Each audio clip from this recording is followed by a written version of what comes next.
Girder launching machine गिरने से करीब 16 लोगों की मौत। नूह में भगवा यात्रा में बवाल, पत्थरबाजी के साथ चली गोलियां। नूह जिले में धारा 144 लागू। लोकसभा में पेश हुआ अध्यादेश बिल, ये बिल संविधान का उल्लंघन है, अधीर रंजन चौधरी। जातीय जनगणना पर हाईकोर्ट ने लिया बड़ा फैसला, नीतीश सरकार को मिली बड़ी राहत। जातीय जनगणना पर नेता विजय कुमार सिन्हा की प्रतिक्रिया, पक्ष विपक्ष में चल रहा बयानबाजी का दौर। नमस्कार, मैं हूं आपके साथ नबीला उरूज और आप देख रहे हैं आज की खबर। रुक करते बड़ी खबरों की तरफ। महाराष्ट्र के शाहपुर में एक बड़ा हादसा हुआ जिसमें 16 लोगों की मौत हो गई है और कई लोग घायल बताए जा रहे हैं। दरअसल महाराष्ट्र के शाहपुर में एक पुल के निर्माण के दौरान गर्डर लॉन्चिंग मशीन गिर गई। शाहपुर पुलिस ने बताया कि समृद्धि एक्सप्रेस हाईवे के तीसरे चरण के निर्माण कार्य चल रहा था, जिसमें मशीन का इस्तेमाल हो रहा था। पुल के स्लैब पर क्रेन गिरने के बाद एनडीआरएफ की 2 टीमें घटनास्थल पर पहुंची और मलबा हटाने के बाद 16 शव और कुछ घायलों को बाहर निकाला गया। बताया जा रहा है कि पुल के खंभों पर ब्रिज बनाने वाली क्रेन मौजूद थी। ब्रिज के गर्डर को इस क्रेन के माध्यम से ऊपर ले जाकर जोड़ा जा रहा था। क्रेन करीब 200 फीट की ऊंचाई पर थी, तभी शाहपुर इलाके में मंगलवार तड़के ये मशीन अचानक नीचे गिर गई। पुल के नीचे बड़ी संख्या में मजदूर मौजूद थे जो इसकी चपेट में आ गए।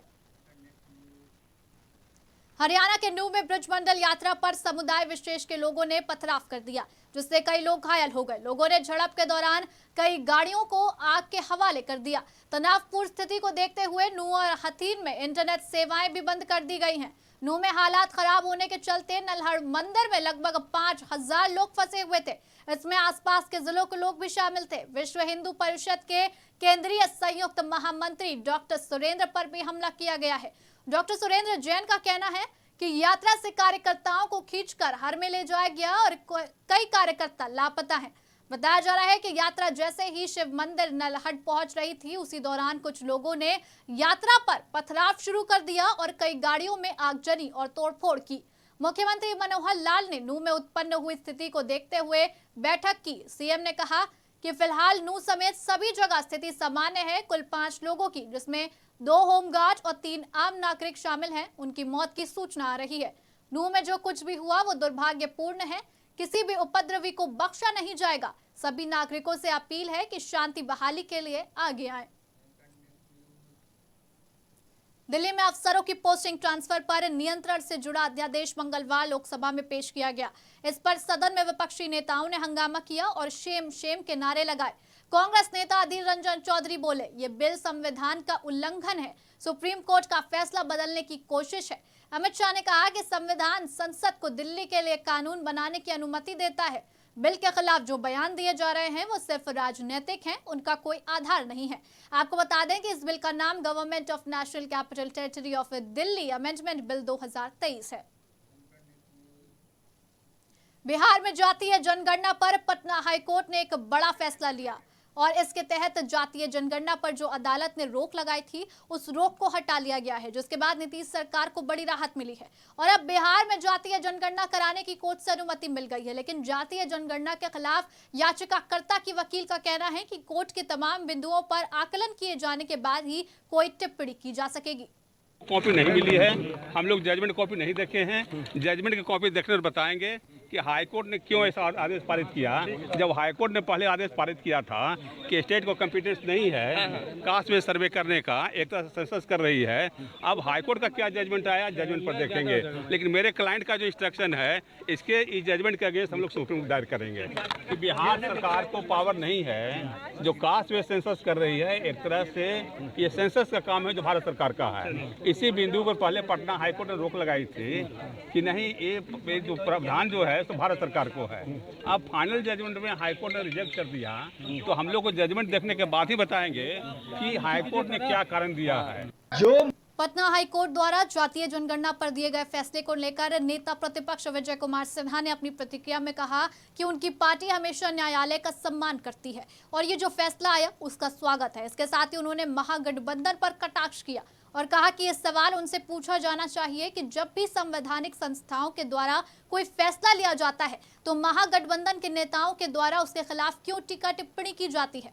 उन्होंने कहा कि चाहे मामला हाईकोर्ट का हो, चाहे ईडी का हो, सीबीआई का हो, ये सभी संवैधानिक संस्थाएं हैं, इन सभी के आदेशों का सम्मान होना चाहिए।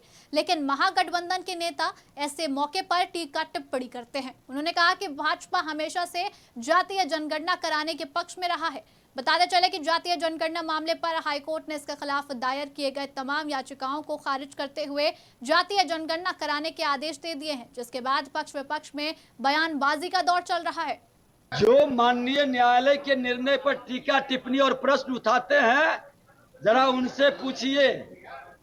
संवैधानिक संस्था पर जो विश्वास नहीं करते हैं, माननीय न्यायालय हो, सीबीआई हो, ईडी हो, इनकम टैक्स हो, ये संवैधानिक संस्था पर जो विश्वास नहीं करते और उसके निर्णय पर, उसके ऑर्डर पर टीका टिप्पणी करने वाले से पूछिए जिनके नीयत में खोट है।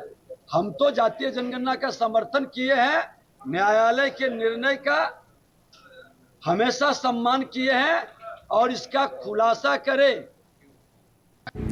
पटना हाईकोर्ट द्वारा जातीय जनगणना मामले को लेकर नीतीश सरकार को राहत देने वाली खबर आने के बाद जेडीयू के नेता इसे जनहित में लिया गया फैसला बताया और इस पर अपनी प्रतिक्रिया देते हुए जेडीयू के प्रदेश प्रवक्ता नीरज कुमार ने विरोधियों पर कटाक्ष किया और कहा कि तिक्रम की राजनीति करने वाली की हार हुई है और अब बिहार में जातीय जनगणना कराने का रास्ता साफ हो गया है।